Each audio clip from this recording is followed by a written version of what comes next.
Hey, welcome to the second episode of Mortgage Athletes with your host, Tracy Hayes and Tom Reber. And today we have a special guest, Ryan Proffitt with Future Home Loans. And again, a weekly Wednesday at lunchtime, just talking about the mortgage industry, what's going on. You know, everyone has their opinion of the market and latest what we're going to see. And guys, I prefaced everybody, tell us, it's February 1st, so let's talk about, what kind of action did we see? And Ryan, if you want to kick us off, what kind of action you guys saw as far as like applications and so forth in January as we start off the year? Yeah, absolutely. Thanks for having me. I'm glad to be here. January, I'm loving it. Application volume was up, up, up. You can tell that the rates were softening. We've been talking about now for a couple months that the fever broke, and you can start to see the people that were kind of on the sidelines waiting to see kind of what was going to happen. A lot of that pent up demand and application volume. I think it's been up in January, so we're off to a hot start in cold January. I love it. Right. Tom, did I you like read it. the article? I think it was up 28%. I think, was it last week that they were talking about the last week of, or in January 28% was last overall, week, the right? mortgage applications? Yeah. To Ryan's point, we've seen that the phone's definitely been ringing and the activity is definitely up. Rates have softened a little bit, and it'll be interesting and we'll talk about this a little bit more later, but what the Fed's going to say today at 2 o'clock, give us the Fed meeting notes and see if we can continue some of that momentum with the mortgage market with regards to inflation, job numbers and things like that coming out. But Ryan, great point. Yes, the phones are ringing. People are looking at houses. There is some pent-up demand as well as some opportunities for some sellers selling houses out there to can bring some good activity. Creativity is at all-time high. Are you guys seeing Yeah, I love. I've had numerous over, especially the last couple weeks, numerous where the agents are referring over, you were calling and contacting that possible buyer for them, but there's still a little hesitancy in them. I know I need to make application. I took one, was talking to a gentleman who was a very expensive home. I'm like, no one's showing $1 million home without a pre-approval. Okay. Yeah, no agent should. I said, we need to get, and then, he's looking at it online. He's like, well, I'm not sure yet. Are you seeing that kind of still hesitancy with the buyers? Ryan, what you think? Uh, yeah, there's always still a lot of hesitancy when you talk to buyers up front, but those higher price point ones, like you said, $1 million range, those typically sit on the market a little longer. But what I'm seeing is a lot of first time home buyers. I mean, those are the ones that we're dealing a lot with where, they've kind of like, hey, my parents told me the market was going to crash. I thought I could get this house for 100 grand lower than it was. Or, I've talked to my friend and they said I can get a foreclosure at the beach for $200,000. Just kind of craziness that, they talked to this person or that person. So everybody I've been talking to recently has been a first-time home buyer. They've kind of been sitting on the fence to kind of see what rates did. We hit the high point when we got up over 7. Now we're coming back down. You can start to see now we're getting into the purchase season, rolling into March, where that lease is going to be coming due in June and July, and they're going to raise the rent. So they're going to start looking at their budget and saying, what have I been waiting for? Now's the time to buy. Yeah. Yeah. That's a great point, Ryan. And I also tend to think that the season, as you mentioned, has we're going through the frozen tundra of January, which has been a little bit better than expected. As we get into February, I typically draw the line in the sand. February 15th is when I say, hey, the spring season is now here. Are you prepared and ready for what the future holds? So when you look at these pieces, back to Tracy's point about the hesitancies on the jumbo side, I've seen some of those, to your point, Ryan, that have been sitting a little bit longer. But he or she who waits loses. And so right now, the properties are in the right location. Inventory is still relatively low, even in the higher end prices. You can't miss. What I try to do is inspire the folks that are looking at those. Instead of putting their toe in the water, it's a hurry up and wait, then hurry up and close type scenario, and make sure that I give them the juice that they need to really engage, because the migration is real. Like we said in the last show, people are coming in from other places, New York, Boston, Chicago, and they're coming in. So holy cow, this is a great bargain. I'm going to buy it right now. And those people that put their toe in the water miss. Right. So I'm doing the best we can. And then folks that I work with a lot to really try to turn up the heat on a little bit and say, hey, you have to have a plan. You need to start now. The sense of urgency, even also to Ryan's point about first-time home buyers, I'm doing a lot of conversations with credit analysis. How do we optimize your credit analysis? I know Ryan does that. I know as well as Tracy and many other mortgage pros out there. But it's absolutely mission critical today because what you do in January enables you to buy in March and April. So I'm running across a lot of that, and I'm sure Ryan is as well, where you're doing some coaching on the credit profile, how to optimize your credit score, how to put yourself in a better position to win, to enable these first-time home buyers to strike as the market continues to evolve. 100%. I mean, what I'm seeing and where I sense is because rent's gone through the roof. I think we talked about this a little bit of that last week. It's now pushing those kind of career renters into saying, maybe I need to buy because I need to put a cap on my rent. Would you agree, Ryan? Yeah, I totally agree. There's no rent control in Northeast Florida. So those rents prices are going to keep going up, and we see it all the time.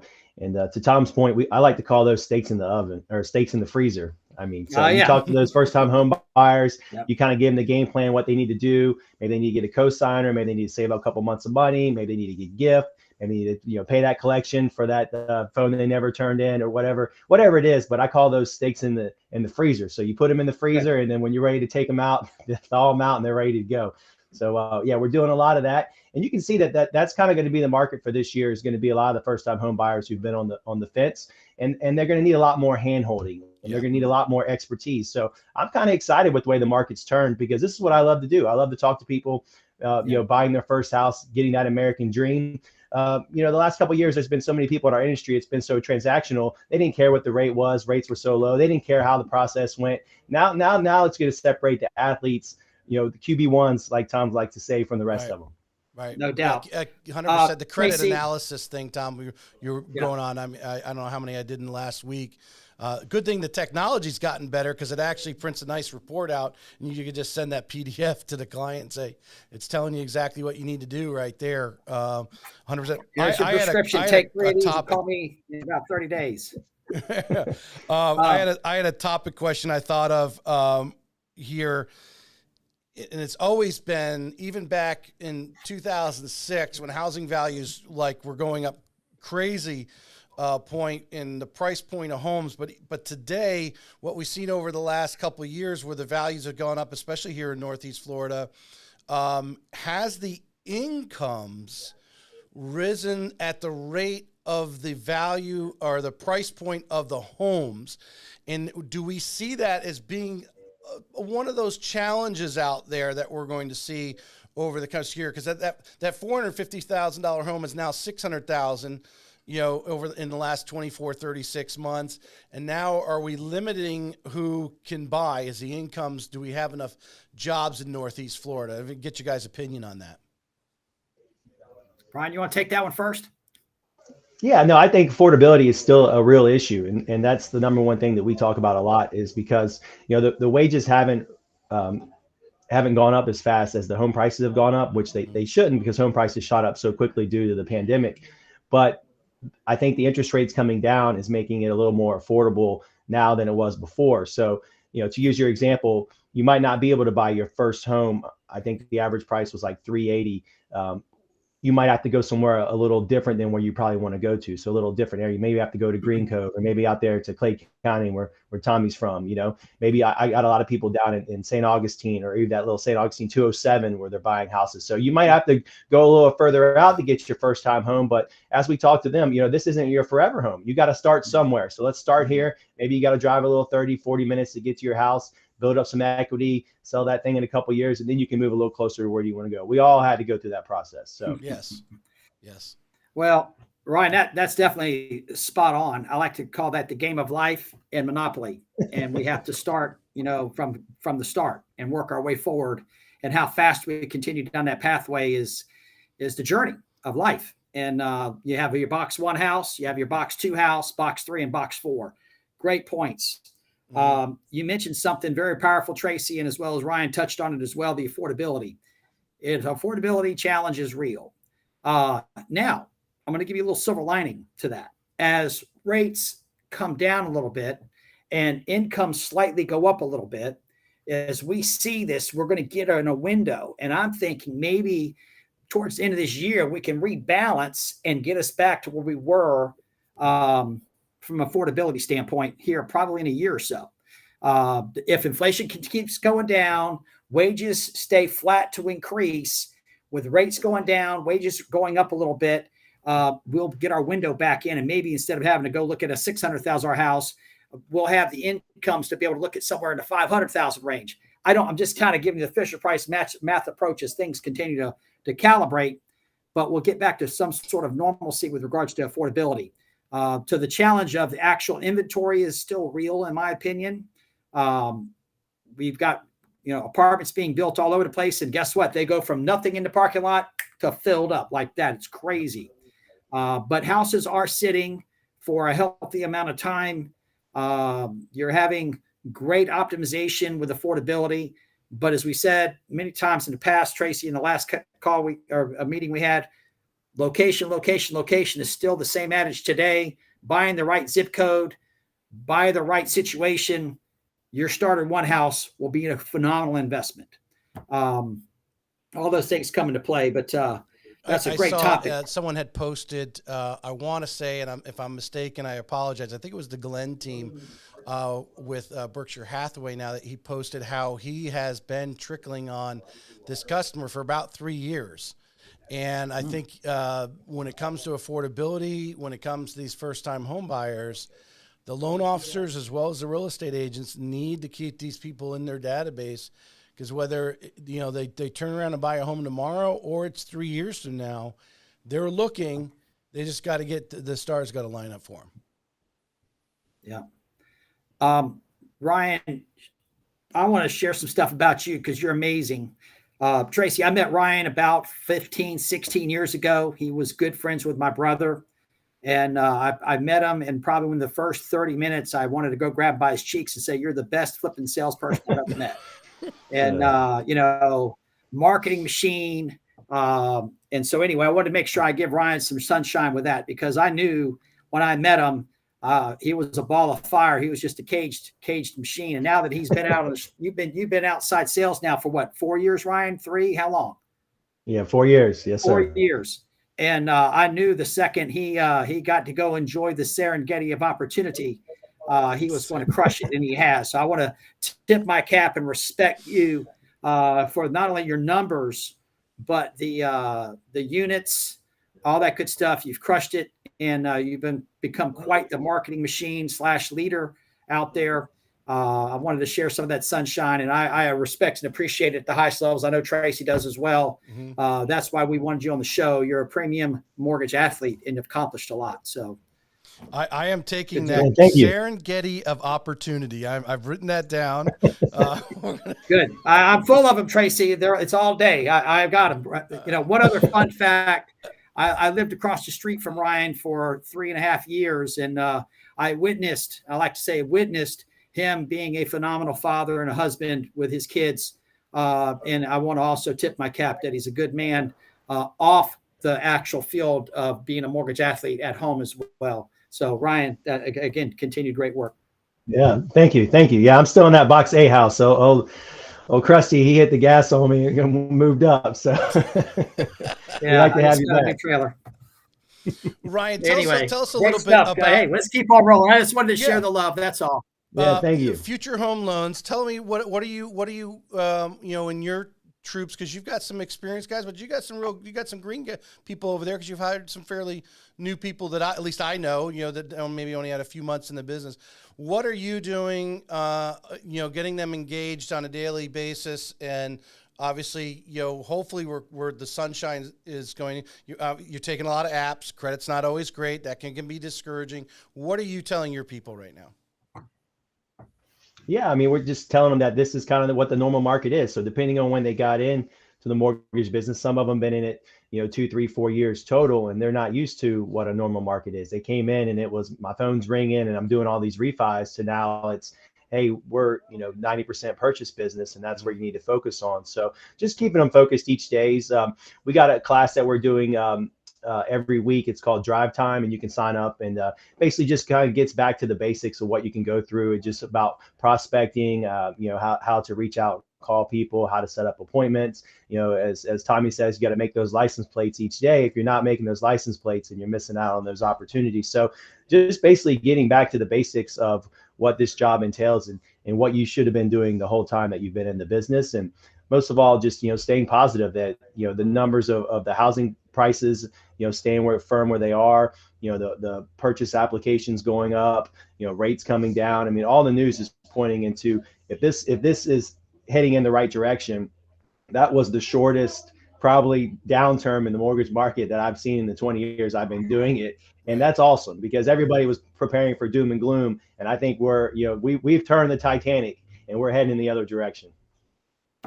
Wow. I mean, hey, that's awesome. Number one. Number two, 10 license plates a day will set you free. I love it. And I'm right now. You're definitely Luke Skywalker. I like it. You've learned a lot from the people around you. Number two piece to that point, Ryan, I think is important is this is, we thought this was going to be a Category 5 financial hurricane. Real estate, finance, stock market, this hurricane came through, and right now, don't know if we're 100% out of it, but I think inflation has peaked. I think we can almost check that box. I think most of the brain damage and crash has happened, but the challenge is real.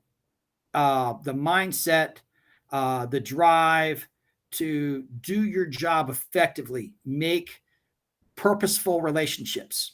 Purposeful relationships means not only are you doing a great job for the actual borrower, you're doing a great job for your partner in this business. You're working with your real estate athletes in tune and in formation at the highest levels, and learning how to be a great communicator as well as a motivator to get the job done effectively and efficiently, optimize the transactions with regards to the appraisals, the surveys, the inspections. Every transaction is different. And if you optimize the transaction through the proper communication, it pays big dividends. And most of the time when you do that, people are very sticky. They want to come back and work with you again. And it makes the appropriate partnerships. This is, if you're not a transaction maker, you're a transaction taker. Transaction takers live short, choppy lives. Transaction makers live long, prosperous, passionate lives. And it's the gift that keeps on giving. And you've obviously done a great job with that, Ryan. We respect that. I just think the preparation of this financial hurricane and as Tony Robbins said, weak markets make strong mortgage athletes, make strong athletes altogether. Strong markets make weak athletes. We're coming off a strong market where people have forgotten what it takes to stand on their own too, and they have to evolve back. The law of the jungle is taking place today, where the strong will thrive, the weak are going to have to walk. Today, most people are making it. North Florida is a great market from a real estate perspective and a real estate community, as well as the mortgage community. We haven't seen the downturn as hard as it's been in other places. So that we're in a great spot. And to your point, Ryan, I don't think the financial hurricane has been as bad as we thought it was going to be, which is a really good thing. And now we just have to see when it finally moves officially away, what are you going to do to be better this time than you were before, next time, to be prepared? Mm-hmm. And that hurricane has several parts to it. We can dwell on the negative. I think a lot of people obviously know, it was not only inflation, but supply chain. I mean, our new construction having, its fault. But Ryan, are you talking to your troops? I mean, to me, I keep the positive light, because we're in Northeast Florida. I think we're in a pocket. As there's other pockets in Florida. Being one of the top 10 cities to move to, we have jobs here, and just the great economy of Florida, where that national news can, put that doom and gloom and create a negative attitude. And what we saw in the last 2 years was just super crazy. As probably like the opposite, 100%, 180 degrees from 2007, 8-ish, where, I mean, literally we're like, is the phone going to ring? We're just waiting for something to happen. And as the agents that I have had on the podcast, have gotten creative with at that time, now's the time we have to go back, and now it's to normalize. It's going to be, the house are going to sit on a reasonable period of time. Some will go in a weekend, but 30, 60 days, not a big deal. I think a lot of sellers right now, they put their house on, it's not sold in a week. They're starting to panic though, because they're so used to what it was over the last 18 months or so. Yeah, it's definitely a different market. And we kind of take the perspective, we look at it in three different ways. We look at one, the national market as a whole, and that's kind of the narrative you see depending on if you watch the news.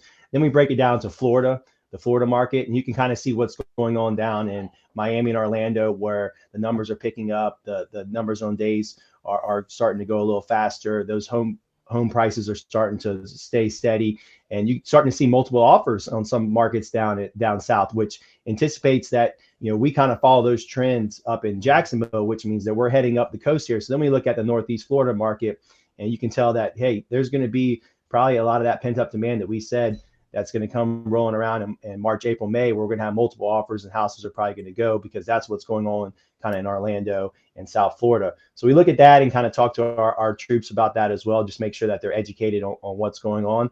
And you can see, I mean, we're still short on demand. I mean, the average supply and demand of homes for sale, I think we're at 6,000 homes that are listed, and we should be somewhere around 10,000. So we're still not on a normal, healthy market where we could sell all the homes in 2 months and not have any homes left to close. Yeah. So that's going to start the snowball effect, where I can start seeing now a lot of contracts that I got over the last couple of weeks where they're taking contingent offers where, hey, let's start the domino effect. Let me put my house on for sale. I'll give you time to get that under contract, and then you can buy my house, and then put this one on sale. So we all love the domino effect. So I'm super excited to start seeing those come over, and I'm just looking forward to the future.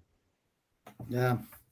That's great. All great stuff there, Ryan. I agree with this supply and demand. And I think the 2 and 3 and sometimes 4 transaction deals are coming.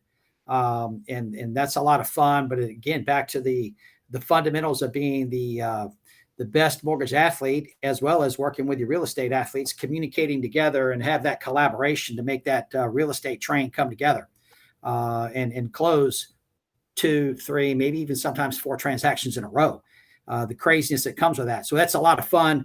That's also where leadership comes into play, influence and value the transaction, to work with your partners and provide the professional respect, courtesy, and communication to all, because our real estate closing attorneys and title companies working with those folks, speed, performance, moving at the speed of business, as I like to say, the speed of business, it's as fast as you have to make it. And being a phenomenal mortgage athlete such as yourself, Ryan, that's a great point.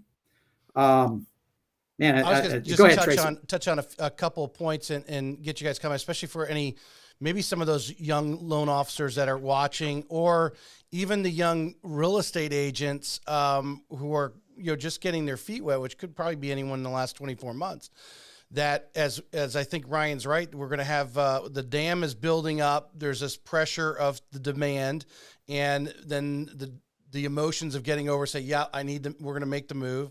I know we're all getting calls from people up north working remotely who now want to come live here and so forth. But the importance of the loan officers that are going to make the difference, and Tommy, you agree, and Ryan make comment on it, coaching and be making the call to that seller's agent, and in the best way that you can, without divulging personal information, explain that the thoroughness that you've gone through the application. If you're a new loan officer, your manager's overlooked it. This is a great file.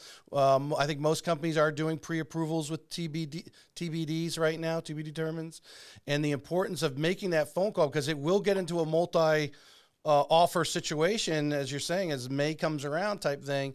And as loan officers, we can hopefully push some of these real estate agents deals to the top of the pile. Yeah. What you thinking, Ryan? What do you think about that? Yeah, absolutely. I mean, we talk about it every day. There's no shortcuts in this business, right? So if you're not doing your due diligence up front, sending everything to underwriting off the bat before you issue that approval letter, then you're missing out on a lot of opportunities, because one, the underwriters are sitting there and they're like, give me something to do. Give me something to do. Yes. So send it to them, right? That's what they're here for, right? Yeah. And keep them busy, keeps everybody happy. everybody's happy if they have work to do. When you sit around, you start looking around and you start negativity rolls in. So let's not get that. Let's keep everybody busy. And then if you're not on the phone calling everybody that's involved in that transaction, then you're missing a huge opportunity to connect and build relationships. So we call on the listing agents, we're calling the title agents, we're calling the homeowner's insurance agent, we're calling the home inspector, we're calling everybody, the WDO, we're calling everybody that's in that transaction on the food chain, letting them know who we are and letting them know how fast we're gonna get this loan closed for them. And if they have any questions, here's our information. Save us in your phone. Yeah. And Tracy, that's why he runs a 4-3-40 as a mortgage athlete. It may take him 10 seconds to do it in real life on the street, but as a mortgage athlete, 4-3-40, which is fun. Always good to witness that. That's, today, that's where we go back to original point, the partnerships, the collaboration. A piece that I live by is your reputation is your currency and your actions are your truth. And today, when you're in multiple offers, there's a lot of reputation that's on the line out there with regards to our real estate athlete partners, as well as the mortgage partners. It does carry. Reputation does carry. Who you do business with, how you do business means a lot. So if it's a jump ball, it's going to go your way based on your reputation. Right. And then you back it up talk, with on the podcast. One of the common subjects with the top agents is, showing up and actually going to the different socials to meet the other agents. Because a lot of agents, it's like, well, that agent ain't going to buy a house from me, so why should I go to that social? But that's not why you go there, to meet them, because they're going to be on the other end of that deal. And if the top real estate agents, and you and I, we all could list 10 really top agents or more right off the top of our head, they have those relationships already. So those real estate agents who are newer to the market, you want to get with the mortgage athlete, as Tom says, and make sure that they're in your camp, because that's going to be your reputation, or part of it anyway. Yeah. Well, Ryan, you obviously do that in spades. Tell us a little bit about what you do when nobody's looking. Well, we do a new hire agent training class that we offer, and we offer it out to a lot of the new agents to kind of go through like the mortgage 101, mortgages awesome. For dummies.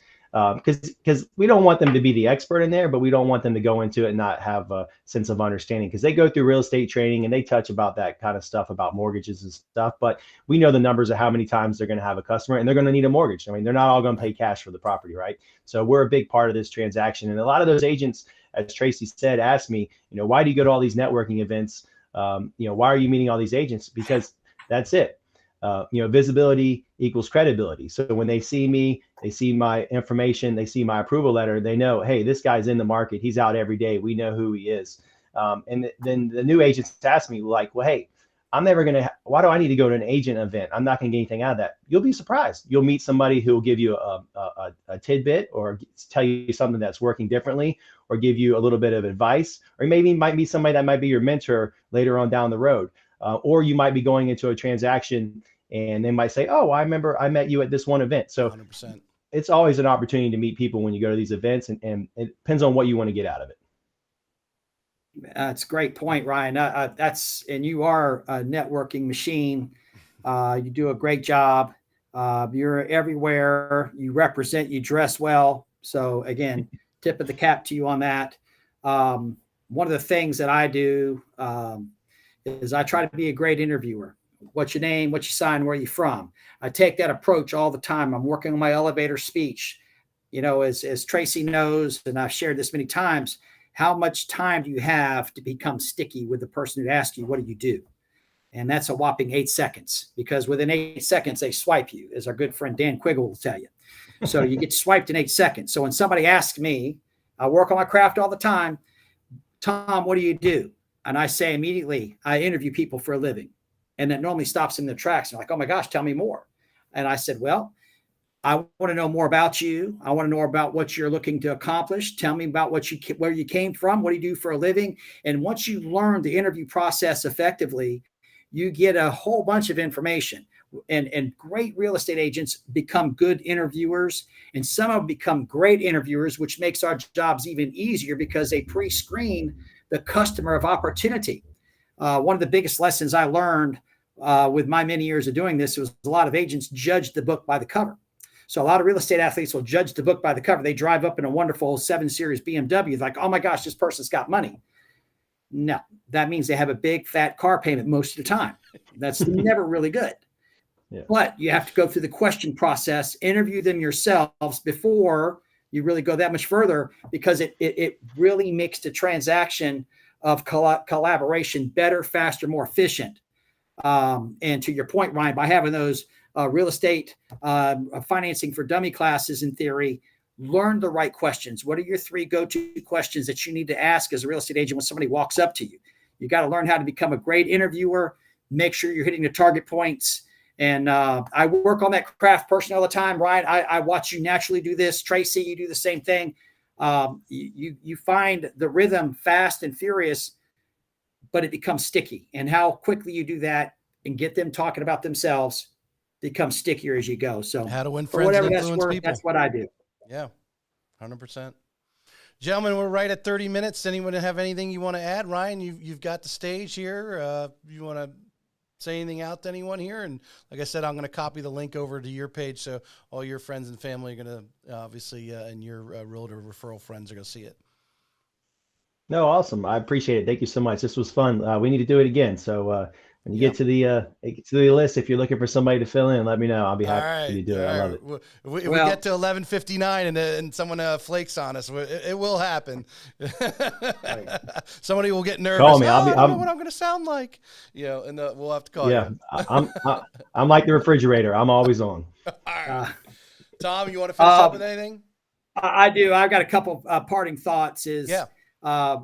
Florida's a great place to be. North Florida is even a better place to be. Professional respect and courtesy at the highest levels. I want to give a big shout out to Tracy. Thank you for all your hard work that you do. I want to give a shout out to Ryan. You're an amazing mortgage athlete.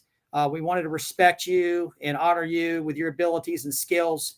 Our profession's a wonderful one. We work with a lot of great people. The real estate industry is thriving and flourishing in North Florida. And it's really, really good. And I appreciate you all. So much respect to everybody. Cheers. Gentlemen. Thank you.